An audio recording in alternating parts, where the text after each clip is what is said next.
MP అభ్యర్థులు కావాలను లోక్సభ బరిలో నిలిపేందుకు అన్ని పార్టీల వేట, మెజార్టీ స్థానాల్లో ఆయా పార్టీలకు బలమైన క్యాండిడేట్ల కొరత, అభ్యర్థులను డిసైడ్ చేయడంలో ఇబ్బంది పడుతున్న కాంగ్రెస్, క్యాండిడేట్ల విషయంలో కాస్త బెటర్ అనిపించుకుంటున్న బీజేపీ, బీఆర్ఎస్ పరిస్థితి దయనీయం. ఉన్న కొద్ది మంది పక్క చూపులు, జంపింగ్ల పైన పార్టీల ఫోకస్, పట్టు సాధించేందుకు ప్రయత్నాలు. ఒక్కో పార్టీది ఒక్కో కథ. అసెంబ్లీ ఎన్నికల్లో గెలిచి అధికారంలోకి వచ్చిన కాంగ్రెస్ పార్టీ లోక్సభ ఎన్నికల్లోనూ రాష్ట్రంలో ఎక్కువ సీట్లు గెలవాలని చూస్తున్నది. జహీరాబాద్, పెద్దపల్లి, మహబూబాబాద్ లోక్సభ స్థానాలపై ఇప్పటి వరకు కాంగ్రెస్ లో కొంత స్పష్టత కనిపిస్తున్నది. నల్గొండ, ఖమ్మం, భువనగిరి స్థానాల్లో ఎక్కువ మంది స్ట్రాంగ్ లీడర్లు పోటీకి ఇంట్రెస్ట్ చూపుతుండడంతో ఎవరికి టికెట్ ఇవ్వాలో పార్టీ తేల్చుకోలేకపోతున్నది.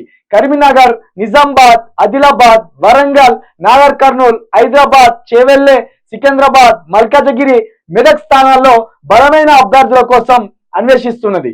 బీజేపీకి మెదక్, నిజామాబాద్, కరీంనగర్, సికింద్రాబాద్, మల్కాజ్గిరి, ఆదిలాబాద్, చేవెళ్లే, మహబూబ్ నగర్, నాగర్ కర్నూల్, భువనగిరి స్థానాల్లో బలమైన లీడర్లు ఉన్నారు. చూసింలా? నేను చెప్తా ఈ కథ ఇంకో పేపర్ చెప్తా. వీళ్ళు ఏం ఆట ఆడతాలో, ఎలాంటి డ్రామా ఆడుతాలో బీజేపీ కాంగ్రెస్ చూడండి. బీజేపీ కాట 7-8 స్థానాలలో బలమైన అభ్యర్థులు ఉన్నారా బీజేపీకి? ఎంత సిగ్గుమాలిన వార్త ఇది. వీడు చూడు ఎట్లా రాసిండో.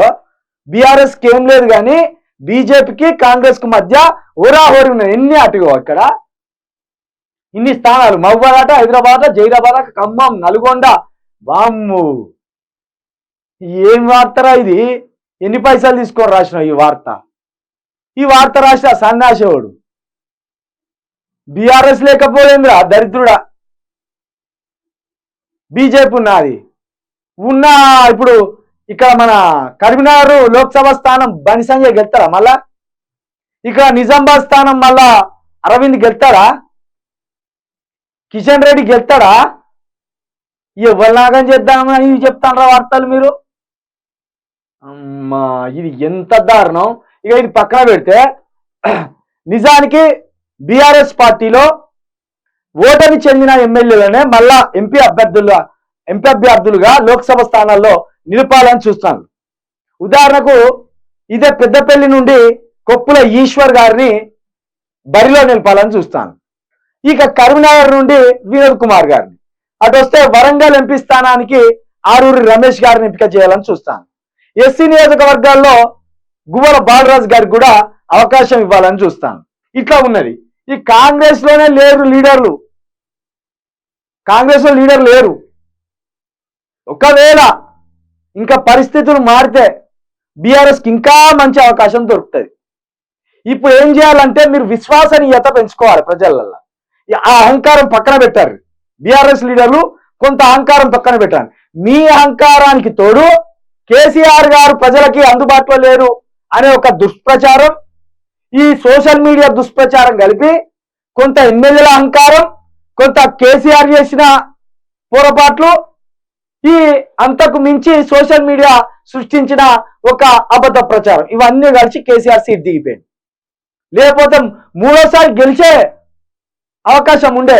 39 సీట్ల దగ్గర కేసీఆర్ ఆగిపోయిందంటే ఇక ఎంత? 20 సీట్లు. 20 సీట్లు ఎందుకు ఓడిపోయిండు? సోషల్ మీడియా ప్రభావం, బీఆర్ఎస్ ఎమ్మెల్యే లోకల్లో వాళ్ళు ప్రవర్తించిన తీరు, కేసీఆర్ గారు కొంత అప్పుడప్పుడు ప్రజలకు అందుబాటులో లేకపోవడం, ఈ 3 దెబ్బ కొట్టినాయి. కాబట్టి బీఆర్ఎస్ కు నేను మళ్ళీ చెప్తున్నా, ఇంకో వార్త ఉన్నది, దానికి దీనికి చాలా లింక్ ఉంటుంది. మీ ఒక్క 12 సీట్లు బీఆర్ఎస్కి 12 సీట్లే.